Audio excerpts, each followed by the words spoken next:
energy into that today. The Hall of Shade. I kind of was Absolutely. thinking about it as, you know, you can come up with a one-liner as would go in your article or whatever, and eventually, I have a tile for it. Eventually, I'll come up Well, with the theme song wonderful and stuff. thing about that particular suggestion was this: I realized that the Raiders play both the Browns and Bengals this year, so I get to shit on Ohio at least twice, which is my favorite thing to do in the entire world. Um, and Ohio may find its way into this particular discussion at some point, but I always get a kick out of talking crap about Ohio because I hate it so very very much. Ohio, I'm going to be in you in August. Um, Great time to be in Ohio, I hear. There is never a great time to be in Ohio. Don't fool yourself. I do want to shout out Gas Station Jesus, JT, Jason Robert Tharp. Uh, Buddy of mine helped me through some pretty serious times in my younger days, and introduced me to Slayer. Um, uh, he was a mentor, basically, best man at my wedding in 1998, and I found out last night that he passed away after not seeing him for 25 something years. I was excited about going to Ohio to see him, or going to Ohio, and I was gonna try and see him, but apparently he passed away a couple years ago, and that's why you can choose either stay abreast of Facebook or abandon it completely. And I abandoned it, and that was one of the things that I missed.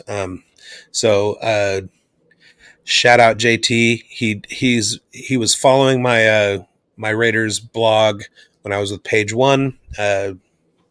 And he was a good friend, and I was sorry to hear of his passing. So, rip, buddy.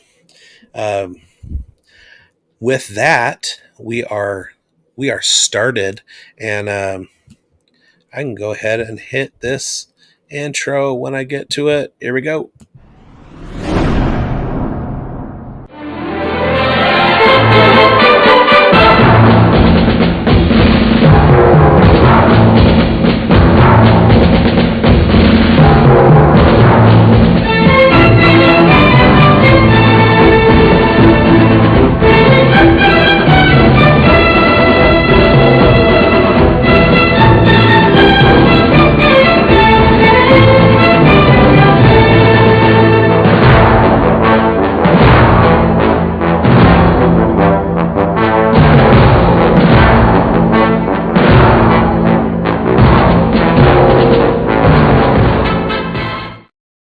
Welcome to the show, Raider Nation. It is me, Biggs, and it is he, Raiderdamus.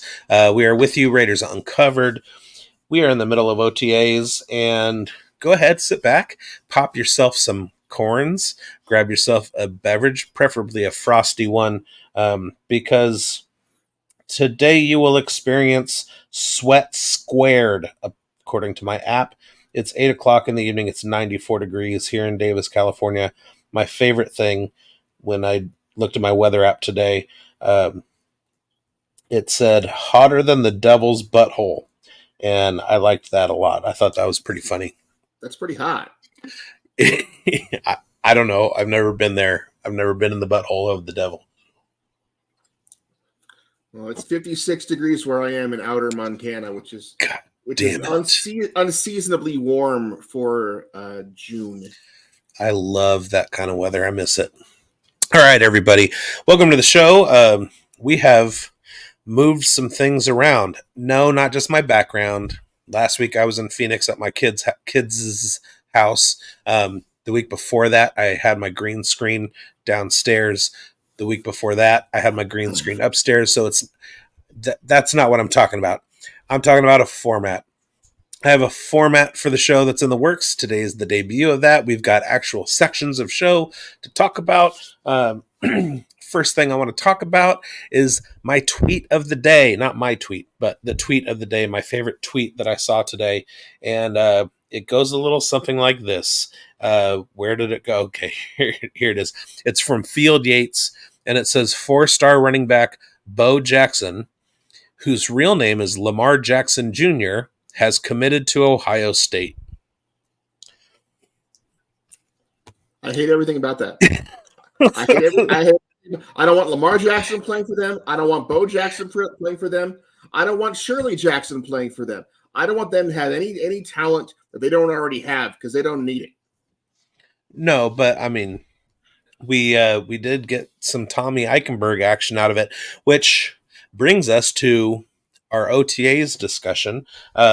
We are in the final section of OTAs. I think they have 2 or 3 more days of OTAs, and then next week they move on to mini camps. There were press conferences abound today. It was really nice to see a bunch of the coaches. First, let's talk about what's on everybody's mind: Gardner versus Aiden. What did you take out of what have you gleaned so far as we're moving into the end of OTAs as far as the quarterback competition, which seems to be the only real question mark that's out there for this roster? Well, coming into this, I was pretty pleased that Gardner Minshew was signed by the Raiders in the first place because he's a really good backup quarterback. And this coming season, I still think he's going to be a pretty good backup quarterback. I think Aiden is prepared to take that quantum leap as a second-year quarterback, and I think he's going to become an above-average starting quarterback.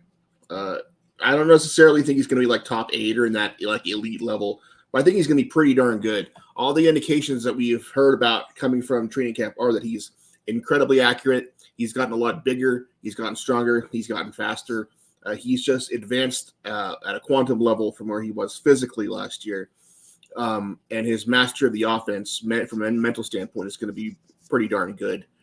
So I don't really have any concerns about Aiden O'Connell, not from a leadership standpoint, not from a physical standpoint. And I think Gardner is about as good a backup as you can imagine. The problem that the Raiders had last year was that Jimmy Garoppolo came out and was absolute trash. He was dog water.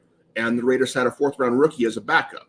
This year, they're going to have a second-year quarterback as a starter and a veteran backup, which is what they should have had last year. And Brian Hoyer was a complete dud.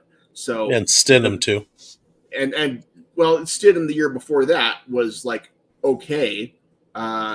He wasn't anything super special. He went to the Broncos and didn't do much. This year, I don't expect anything out of him either. But Stidham was a system guy. He's a guy who was there because he knew Josh McDaniels' offense. Whatever advantage that might give you in life. But Nothing anymore. not anymore. No. That guy is not going to coach a middle school team as long as he lives. I'm a lot more comfortable with what the Raiders have going into this season. And a lot of people have said, the offense doesn't look good compared to the defense. Well, that's to be expected. This is the offense's first year under Luke Getsy's system, and it's the defense's 3rd year under Patrick Graham. If the defense doesn't look better than the offense right now, I'd be very concerned. Also, the fact that we're expected to have a top 5 defense and we're not expected to have a top 5 offense. I think we should be seeing exactly what we are seeing.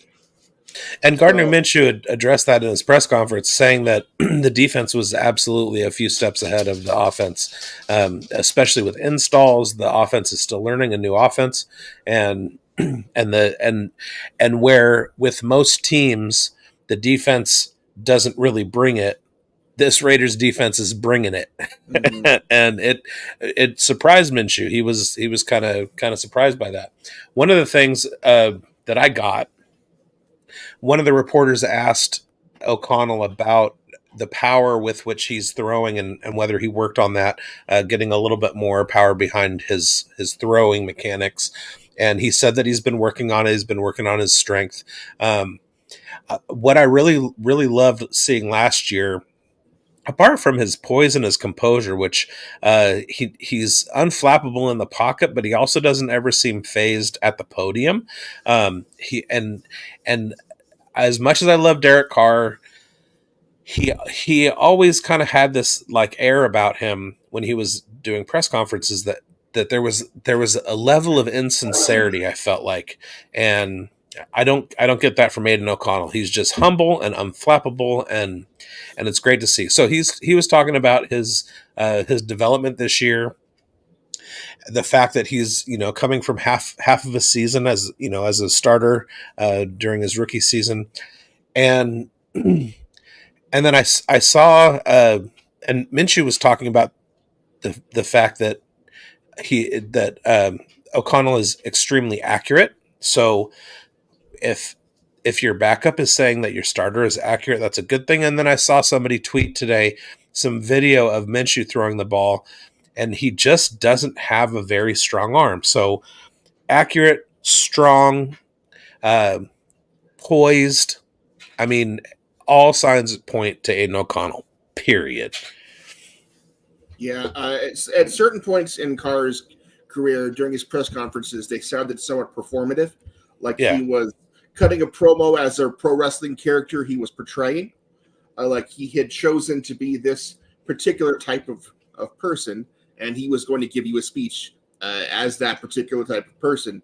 One of the few times he actually, I think, was himself was after the Colts loss, and he absolutely broke down crying.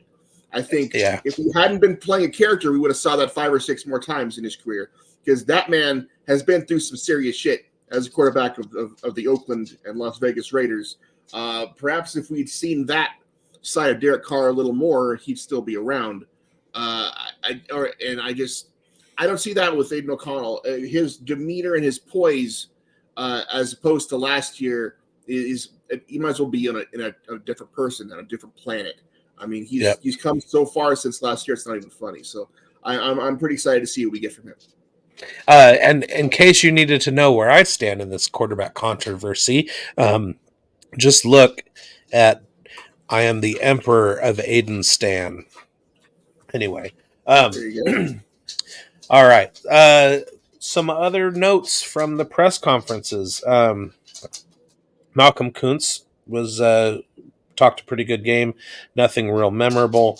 It was mostly the coaches that I was really I really had fun watching. Boise State legend Gerald Alexander, our safeties coach, he was asked about the development of Isaiah Polamau and Trey Taylor.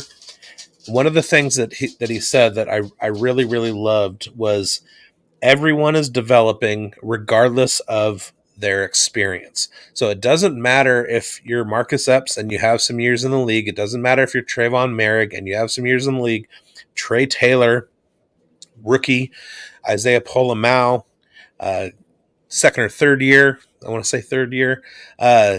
They're all at different stages of development, but they're still learning, they're still developing. And I really love that answer. I think it points to the culture, it points to what Patrick Graham has done in bringing in his assistants. And you're never a finished product until the day that you hang them up. Yeah, nobody on this team is Paul Krause. Nobody on this team is Brian Dawkins. Everybody on this team has room to grow. Marcus Epps and Trayvon Merrick are still young players, and they have young players behind them. Everybody is getting better, and the depth is only going to help. A lot of problems that the Raiders have had in the last 20 years are because, number one, they can't draft, and because of that, number two, they don't have any depth. This team does not have that problem. This team is stacked at basically every position except for maybe defensive end. So, and they have two of the best starters in the league at that position. So, I think this is a problem we don't really have anymore. And everybody developing together at the same time, everybody getting better is only going to help. He was asked about Trey Taylor and whether or not coming from a coaching line of working with Ed Reed and stuff made any difference, and he was like, "Look, flat out, kid's a rookie. That's it. He's very mature. I mean, he was an older recruit, I guess you could older prospect. He's an older prospect, having gone through the Air Force Academy and everything. But the NFL is a whole different. It's a whole different universe, and it takes a while. And so there, you can't expect anything in OTAs coming off of rookie camp. You can't expect to say, "Oh, guys got it. Guys got it." So I thought that was interesting. Middle Tennessee State legend Mike Caldwell, our linebackers coach. Nice to hear him give a little talk. He mentioned Robert Spillane and um, mentioned a play that Spillane was involved in, and I wanted to show everybody that play. Basically indicative of what we all know what Spillane brings to the table, but this is essentially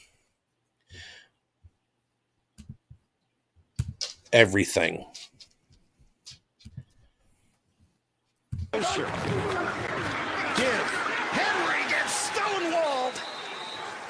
Robert Spillane. Henry is a Mack truck, and Spillane was there. Evan just talked about Robert Spillane filling in for Devin Bush, and he comes right through a wide open gap. A free runner who turned into a free hitter. You don't often see somebody absolutely stand up and stonewall Derrick Henry. Derrick Henry is a 245-pound man. When he's running and he's got his steps, he's coming at you with some serious power. And Robert Spillane just stopped him in his tracks. Absolutely incredible. Spillane actually talked about this particular play on the podcast with Max Crosby, the rush. And I believe he said he didn't remember the play when he got back to the sidelines. And he woke up the next day and he couldn't move. So that's how hard he and Derrick Henry hit each other. A big tough guy like Robert Spillane, it dismantled him mentally to make that tackle. Yeah, in my early football days, I had gap coverage and I made a play on a running back kind of like that. Kid named Joseph Osageda from Woodland, and he had a good 20 pounds on me. It was one of the first tackles I ever attempted to make, and I learned a valuable lesson about driving through the player that you're trying to tackle, because I kind of sat on my heels and waited for him. A lesson that is apt on the baseball infield too. You charge the ball, you go to it rather than letting it come to you. And he absolutely knocked me on my ass. So it was the opposite of that. Instead of just me stopping him, he went right through me. I literally came off my feet and fell back about 6 or 7 yards, and bells ringing. I mean, I guarantee I was concussed. From that point forward, I didn't wait on tackles. I drove through hips, and it was a very valuable lesson. It's better to get hit on your terms than someone else's terms. Basically.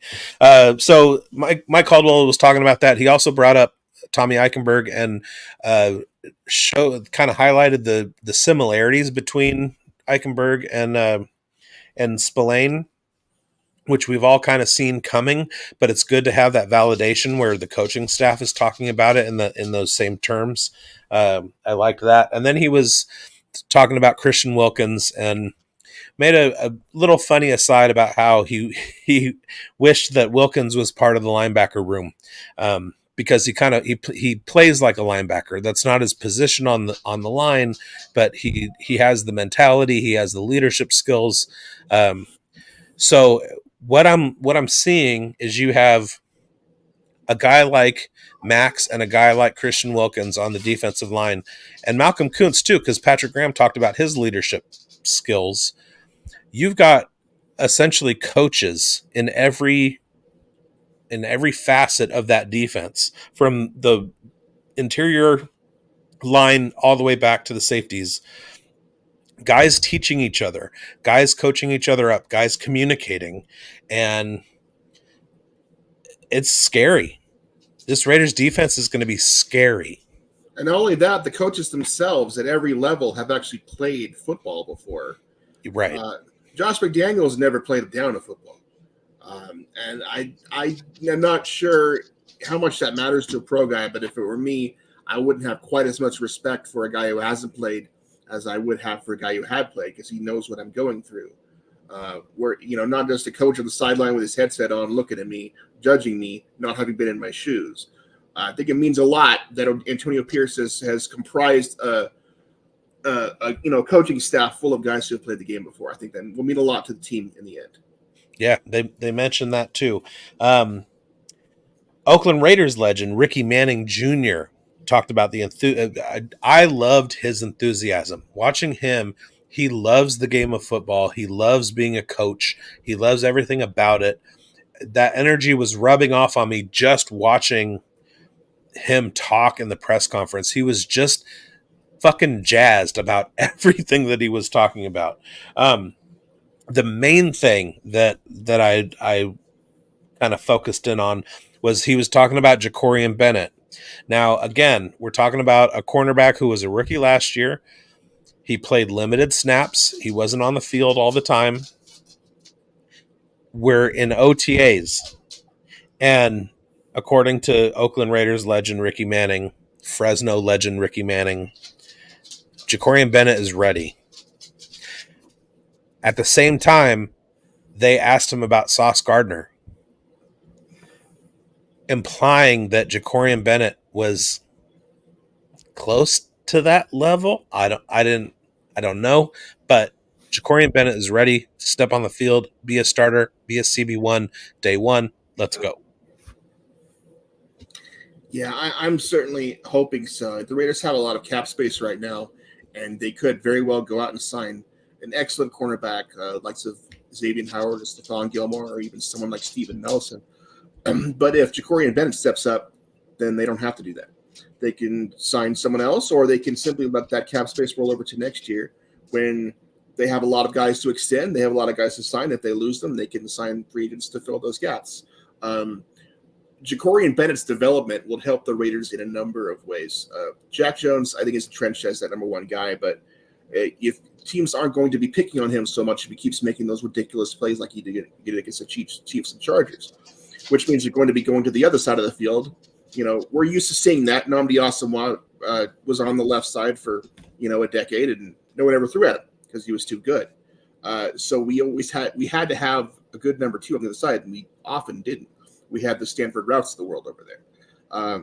If the Raiders have two very good cornerbacks and two very good safeties, which they do, and have a top two defensive line, possibly top one, I don't see how you're going to have any success against this defense ever. I mean, we've seen the 49ers have a defense that's been more or less dominant for the last several years with a formula much like that.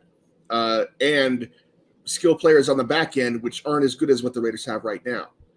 So I think the Raiders are poised to absolutely dominate, in particular if Jacorian Bennett develops into anything remotely close to what Sauce Gardner is. Right, and you start talking about Nate Hobbs out of the slot, Robert Spillane, and Divine Diablo stopping the run. Like, those three guys, they're run stoppers. And then you add the fact that Max stops the run, unlike a lot of other DNs. And then Christian Wilkins in the middle there. Like, the more I talk about it, the more scary this Raiders defense becomes. And I'm going to be saying the word scary a lot over the next 4 months. I guarantee it. Okay. Anything that you took away from the press conferences? Just that the coaches love football. The coaches love to talk. And the only one who didn't want to say much of anything was Luke Getsy when he gave his a few weeks ago. And I think that's just being an offensive coordinator, not wanting to show anything. We know in preseason they don't show you everything that they do. They have a vanilla everything. And I think it was just Luke Getsy, maybe not necessarily not being as charismatic as the other coaches, but just not wanting to give anything away because he's still designing the offense right now and didn't want to say much. But overall, I'm really impressed with the Raiders coaches and how they handle the media, how they handle the players, just their overall, just the way that they are with the team and the way that they're going to develop and coach and teach everybody. And I'm just looking forward to seeing how the team develops under that, because the team did not develop under Josh McDaniels' staff. And there have been many, many years when I thought the coaching staff was, okay at best. This staff, I think, is going to be absolutely exceptional. Just by hearing them talk, just by hearing the players talk about them, the players talking about how the practices are going, and how they feel coming into the facility every day, just with a extra pep in their step and just wanting to be there, not wanting to leave, wanting to be the last one to go home because you're having so much fun. Football should be fun. It's a game. I mean, you get paid millions of dollars to play a child sport, so you should have a good time. And if you're not, something is terribly wrong. Just like it was last year. So I'm looking forward to seeing what the Raiders have for us, because if you're having fun, I think you're going to be more successful. That's actually something that I hadn't looked at until hindsight. Over the course of his season and a half, the team didn't grow at all under Josh McDaniels, but you saw growth within a few weeks of Antonio Pierce taking over, and it's continued ever since. In 1 week, I mean, the team absolutely, shit the bed against Chicago, and then they come back against the Giants and dominate. That's literally 1 week under Antonio Pierce, and it's a different team. Like, that tells you how bad things were before. Yeah. We got somebody checking in on the comments. Rafucho is here. He's in the building. What's up, Raf? All right, let's move on to a segment. And this is, we're growing here at Uncovered, and the branding is gonna expand. So just think of a song that you like. And imagine that as the theme song, right? It's the player of the week. The Uncovered player of the week. Right. My Uncovered player of the week, left tackle Colton Miller, listed by PFF as one of the article, I believe, was damn it. Now I missed it. It said Raiders have 4 guys who are listed as PFF's best at the position, or among the best at the position, and he was one of them. I had meant earlier to pin the article. I didn't because of ADD, and I apologize for that. But Max was up there, of course. But Colton Miller, you have to have a left tackle. If you've got somebody that is acknowledged as one of the top in the league at that position, then you're gonna do okay, especially when it comes to the left tackle, the blindside protector, leader on the offense. Colton Miller is a godsend, and he is my player of the week. I think he is well deserving. Do I need to give one, or are we just gonna? Yeah. All right. My player of the week is Christian Wilkins. I think the Raiders were on an upward trajectory on defense last year, but it was pretty clear from the entirety of the season and the season before that they needed something in the middle, because they had plenty of pass rush from the edge, but quarterbacks could often just step up in the middle of the pocket and have plenty of success. They could either take off or they could sit there and find a tight end over the middle, and that would kill the Raiders. It's killed the Raiders for decades, frankly. With Christian Wilkins, he's already running full board practice, terrorizing the Raiders quarterbacks. He's already a vocal leader on the team. He's already impressing his teammates, impressing his coaches, impressing the media. But he's not going to let you just step up in the middle of the pocket and have success. He will destroy you. He is one of the dominant premier defensive tackles in the NFL, and every really good defense needs a guy like that. I mean, you can think of the 85 Bears with Richard Denton and Steve Mongo McMichael. You can think of the 2000 Ravens with Tony Siragusa and Sam Adams. Every really, really good defense has had players on the defensive line that instill fear and are athletic enough to chase you around as long as you need to be chased. The problem with Patrick Mahomes is this. Patrick Mahomes is not a fast man.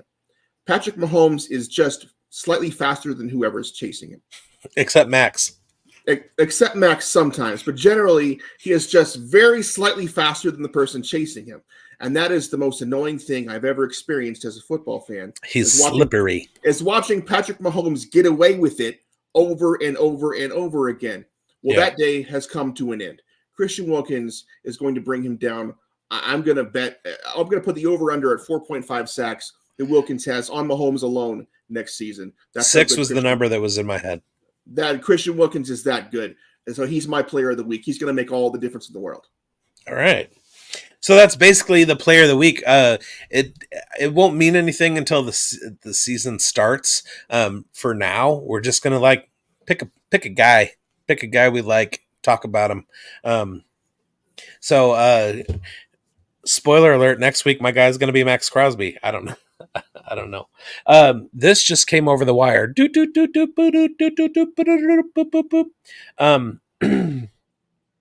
Former Raiders first rounder Henry Ruggs is currently serving a 3 to 10 year prison sentence following what we all know happened.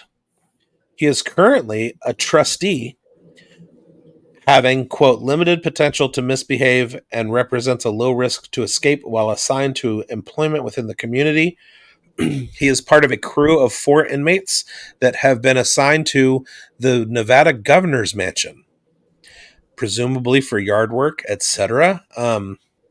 So, one of the things about the Ruggs situation, apart from the tragedy that is the woman that died and her dog, was the destruction of a promising and burgeoning career.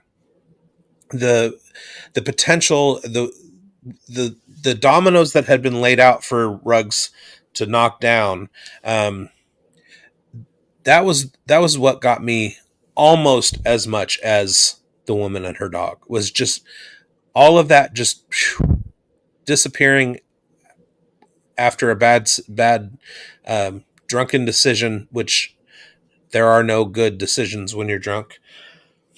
The only thing that we can take away from something like that is hope for the future, hope for rehabilitation, hope for lessons learned.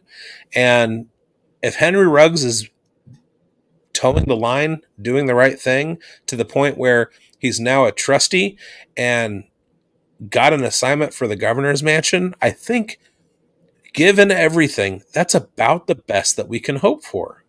Well, this is what the correctional system in our country is supposed to be doing. Henry Ruggs was not by any means a player that came into the draft with character concerns. He not at all. At Alabama, he was, a perfectly fine citizen. He is a kid who made a very bad decision, and it had horrible, unforeseen consequences. That doesn't excuse what he did or the decisions Correct. that he made. But no one ever thought that Henry Ruggs was evil. Right. And if you can take a person who made bad choices and he's gonna do his time and he's gonna get out. I mean, he had a sentence of what, like 3 to 10 years. Yeah, I think he'll be out within the next year and a half to 2 years. He's eligible for parole in 2026. Well, that's about right. That's about when he should be eligible for parole. And when he gets out, there will be no shortage of teams who will be inquiring about his services. Right. The natural talent and the natural speed is not something you discover every day. That's talent on loan from God, as a certain former radio host would say. And I just, you can't just lock up people forever. Even people who have done something like this, the system is intended to have you do your time and then you get out. And working at the governor's mansion is not unusual. I remember when I was a kid and Bill and Hillary Clinton were the governor and, governor's wife of Arkansas.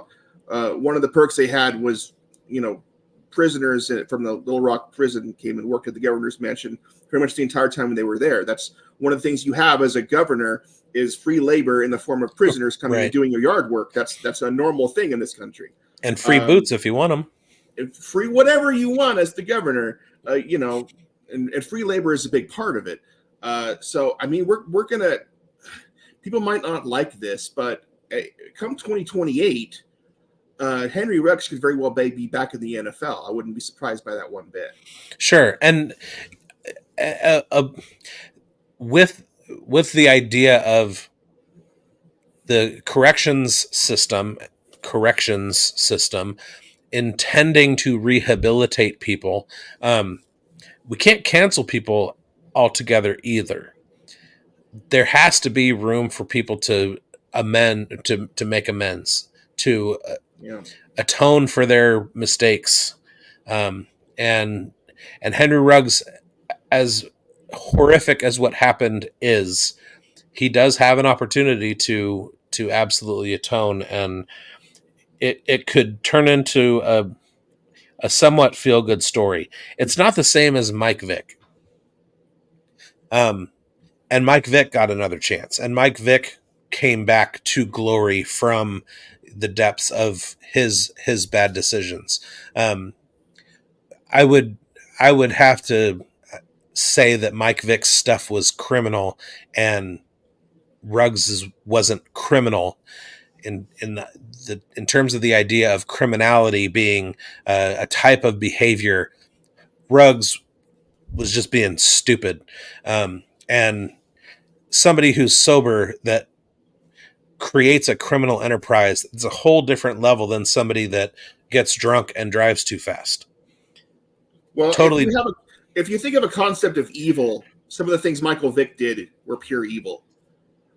As far as some of the things I've read that he did to some of the dogs that were in his care in that organization, I don't think you could say that what Henry Ruggs did was evil. I think it was just a stupid decision that resulted in something horrific. Yeah. That's and as you say, Michael Vick came back and had a really good rest of his career, and today has contributed to plenty of dog charities around the country and has done a lot to rehabilitate his image and to make up and atone for what he did. It's going to take a lot for Henry Ruggs to atone for what he did in the eyes of the public, because Absolutely. a woman, like an actual human life was lost because of what Henry Ruggs did, as opposed to what Michael Vick did. So not that I'm saying he can't do it, because he can. It's just going to be a lot more difficult for him. I apologize everybody for that was not one of the new segments. That just kind of like it happened. It just came across. So let's move on. Do we want to do the draft, or do we want to and finish with the Hall of Shade, or do we want to get into the Hall of Shade now and finish the draft? Before we get into any one of those things, I want to say rest in peace to Larry Allen, who passed away this week. Yeah. The second best guard behind Gene Upshaw who ever lived. One of the strongest men to ever play in the NFL. Legendary guard for the Cowboys in the Super Bowl years and for the 49ers. Just tragically died suddenly on vacation in Mexico with his family this week at the age of 52, which is far too young for any NFL legend to pass away. So just my condolences to his family and to members of the Cowboys and Niners organizations. It's just awful. He was one of the greats. I always loved watching him play, and he'll be missed. He was it's okay. At a certain level of fandom in football, before you start getting into like levels of degeneracy, I don't want to say casual fan, because like I was always into football. I wasn't really a casual fan. But apart from the Raiders and the 49ers, who were always on like that, those were the teams that, back in the day, you got like the morning game was one and the afternoon game was the other. So I didn't get a whole lot of exposure to the other teams. When you know a player who's a part of another organization that's not like your starting, and it's an offensive lineman. I can't name any other Cowboys offensive lineman from before 1999, 98 maybe, except for Larry Allen. Dude was on the radar, period. And that's rarefied air. It doesn't happen a whole lot. I can name a shit ton of Raiders and 49ers offensive linemen from the 80s and 90s. One from the Cowboys, and that's Larry Allen. Yeah, he was really something special. There won't be anyone like him coming down the pipe. He was one of a kind. Well, on that note, let's get to our draft, because it is the all-time greats draft. Offensive linemen. All right, so we're going to be drafting offensive linemen. Let me get my screen to share. And you want to go first or you want to go second? I would love to go first. Okay. And this is any position on the line? Yeah, we're just doing offensive linemen as a whole. All right. I am going to start with the recently passed away number 00, the legend himself, Jim Otto. Motherfucker. All right. I knew you were going to do that. I had to do it to him. I had to do it. All right. And I get 2, and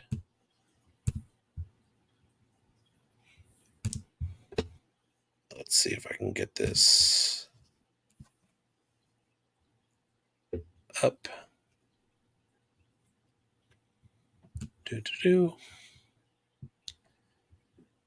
Why is it not there?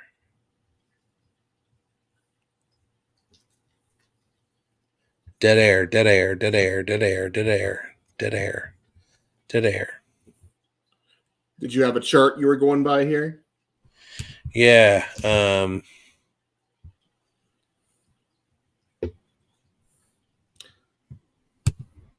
Well, I didn't know what position we were going to be drafting, so I'm just going to wing this. I know. That's what made it so cool. Yeah. That's what made it so cool. Why won't it do it?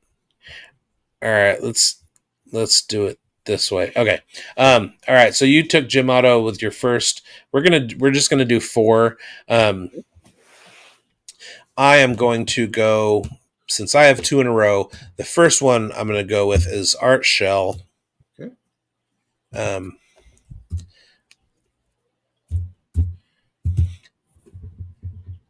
I met the man. He's the Raiders legend, former head coach, and you can't talk about Raiders offensive lineman without talking about Art Shell. And the next one, the aforementioned Gene Upshaw. It's the benefit of the turn. I get to take him. Now you get 2. All right. I am going to go with the first Hall of Famer in the history of the Oakland Raiders, tackle Ron Mix.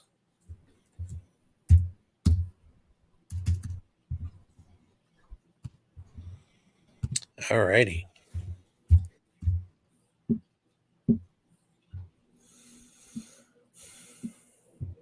I do have a few other guys in mind as well, so I hope you don't snipe me and draft them ahead of me. Well, you do get. I do get. I get another one here. Okay. You do. In that case, I'm going to take the man on the right side, Big Link himself, Lincoln Kennedy. Oh, that's a snipe.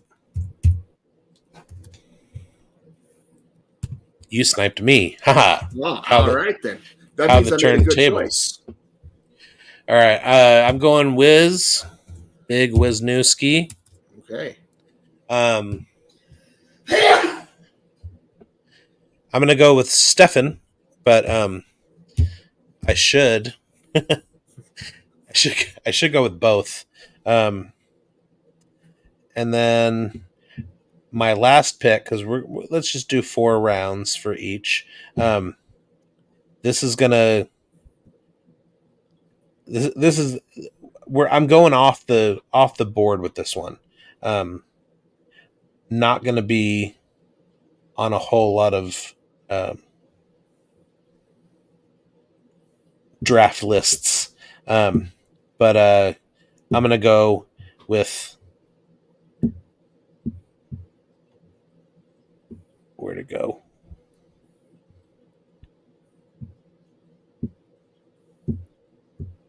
You'd think with all the preparation I have done, I'd be better prepared. You'd think, but that's not always how things work. I know. There it is. All right. Chino legend.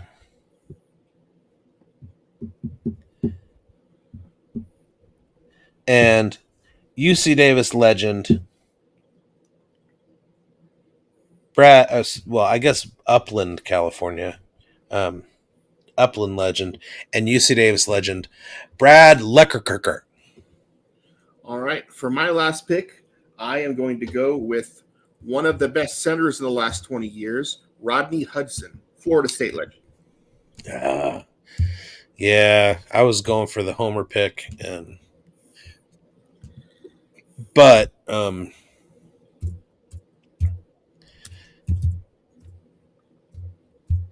Leckerkirker. Luckerkirker. I think that has too many syllables. It's a fun name to say.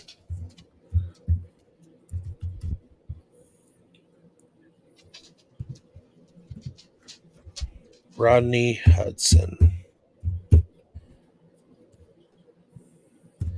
And I know who, what's his name? Hellsnake would choose.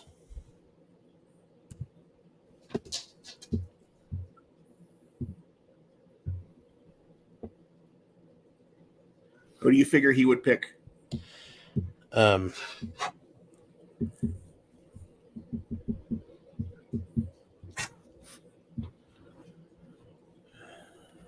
Donald Penn. You know, I almost picked him myself, but I thought Hudson was a little bit better than Penn was. Yeah, and Hellsnake would have picked him because he allowed the sack that broke Derek Carr's leg. All right, and also Kelechi Osemele might be when like I understand legacy and everything, but as far as like ability, he might be the best offensive lineman that has ever put on a Raiders uniform. I mean, that guy is an absolute freak. I don't think he is remembered as fondly as he ought to be for how talented and just massive of a human being he was and still is. He should be remembered as one of the more dominant offensive linemen of the last 15 to 20 years, and I just don't think he gets his flowers. Yeah, I agree. Okay, let me see if I can do it this way. Add from your computer. Oh, I didn't save it as a PDF, I don't think.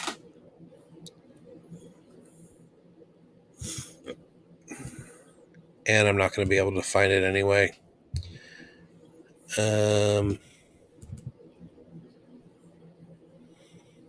And it's going to waste a whole lot of time. But, I'm here for that. Anyway, I'm not going to do it. Okay. I'll have it up next week and figure something out. For now, however, let us go to Raiderdamus's Hall of Shade. Now, you'll notice that I named it the Hall of Shade, not the Hall of Shame. People have halls of shame all over the place, but only one has the Hall of Shade, and that is Raiderdamus. Hall of Shade! Imagine a theme song. Whatever theme song you prefer is what we'll have here. As you know, Raiderdamus is famous for casting shade. That is sort of what I do. Real quickly, what I'm known for. I want you to note the visage of the Hall of Shade. I'll give you two guesses. I'll give you one guess. Where is that neighborhood? Oh, geez. I have no idea. You'd have to tell me. It's absolute garbage. It's Kansas City. Of course it is. That is one of the nicer neighborhoods in Kansas City, isn't it? This is the top of the hill, Kansas. That's uptown where the Royals live. Right. I think Mahomes lives right there, and Bobby Witt's house there on the corner. All right. Hall of Shade. Let's hear it. All right. I have a statement prepared, so I'm just going to go ahead and read what I have written here for the Hall of Shade, the new segment we hear on the show. The Raiders have at this point been around for 64 years as a franchise. For the majority of that time, the Raiders have been somewhere between mediocre to very, very good. They have won 3 Super Bowls and have competed in numerous AFC championship games. They are one of the most storied and successful franchises in football history. And do you know how many times the Raiders have had the number 1 overall pick? Can you tell me, Biggs? Do you know how many times? Well, I will tell you, Biggs, it is one time they've had the number 1 overall pick. Sorry, I said 3. Well, it is one. It is exactly one time, and that time was in 2007. Now, Lane Kiffin was the head coach of the Raiders at the time, and in recent years with college teams like Florida Atlantic and Ole Miss, he's become a pretty solid head coach after getting unceremoniously dismissed from both Tennessee and the University of Southern Cal. He clearly wasn't ready to be an NFL coach at the time in 2007, but one bit of credit we can give to Lane Kiffin is that he did not want to draft the man that the Raiders ended up drafting number 1 overall in 2007, who is the subject of this particular diatribe, one Jamarcus Russell. It was perfectly natural for Al Davis to want to draft Jamarcus Russell. Al looked at football players the way Vince McMahon looks at wrestlers. The bigger, stronger, and faster, the better. Actual ability was a secondary concern. And Jamarcus was physically imposing, standing 6'6" and weighing well over 260 pounds with an absolute rocket of an arm. Al Davis ignored Matt Millen, former Raider, then general manager of the Detroit Lions, when Matt Millen told him not to take Russell number 1 overall. Millen may have been to general managers what Drake is to babysitters, but he wasn't wrong about Jamarcus. Even though Jamarcus had last been seen demolishing Notre Dame in the 2007 Sugar Bowl, 41-14, a game in which Russell went 21 for 34 with 332 yards and 2 touchdowns, Millen knew that Russell had too many red flags to go number 1 overall. The very first thing Jamarcus Russell did as a member of the Raiders was to hold out for a bigger contract and not sign with the team. He missed all of training camp and wasn't with the team until week 1 of the regular season. Russell and Sam Bradford are almost certainly the reasons why we have draft slot salaries today. Draft picks don't have any room to negotiate. You get what money you get based on where you're taken. Draft picks are just too risky to give massive guaranteed salaries to, and the league and the labor union have rightly agreed that big money should only be given to more proven players. Jamarcus was famously given a DVD to study by the Raiders, and when questioned about it, he claimed to have studied it, but the DVD was blank to begin with and had been given to Russell as a test. Russell was not only duplicitous, but was also consistently out of shape and apathetic toward football itself. A triple whammy of codeine syrup addiction, the loss of 2 very close family members, and suddenly finding himself a multimillionaire after growing up in abject poverty in Mobile, Alabama, put Russell into a spiral that saw him washed out of the NFL after only 3 seasons and never ever play football again. The tragedy of Jamarcus Russell is this, that his prodigious talent got him to where he was, without the benefits of good training habits or good personal health habits or even a real love of football. If he had given even half a shit, he could have been a Pro Bowl player. If the Raiders had been a better organization with regard to player development, he could have at least been serviceable, but they were a tire fire. Russell should have been the Raiders franchise quarterback for a decade. That means no Terrell Pryor and Matt McGloin, no Matt Schaub, no Matt Flynn, no Derek Carr. He should have been a shining beacon of hope to the Raiders like what C.J. Stroud currently is for the Texans. Instead, Jamarcus Russell will go down as the worst draft pick of all time, the crown jewel of bad decisions the Raiders made in the final years of Al Davis's life, and a cautionary tale that no matter how talented you are at something, nobody can make you give a fuck or take accountability for yourself. Those things come from within and are every bit as important for athletic success as size, speed, and skill. In many ways, the Raiders have yet to recover from the selection of Jamarcus Russell, and that's why he is the first inductee into Raiderdamus Hall of Shade. Fuck you, Jamarcus Russell. And that's all I've got for you today. Fuck you, Jamarcus Russell. Unanimous first ballot Hall of Shade member. Now, is that what you were looking for when you tasked me with this particular segment? No. You mean like what you just did? Is that what you wanted? Yes. Yeah, absolutely. Okay. Absolutely. Talk about wheelhouse. You said on Twitter, I was made for this. Absolutely. I was born to do this shit, man. This is what I'm here for. Yeah, kind of what I kind of envisioned was like along the same lines as the Friday foretelling.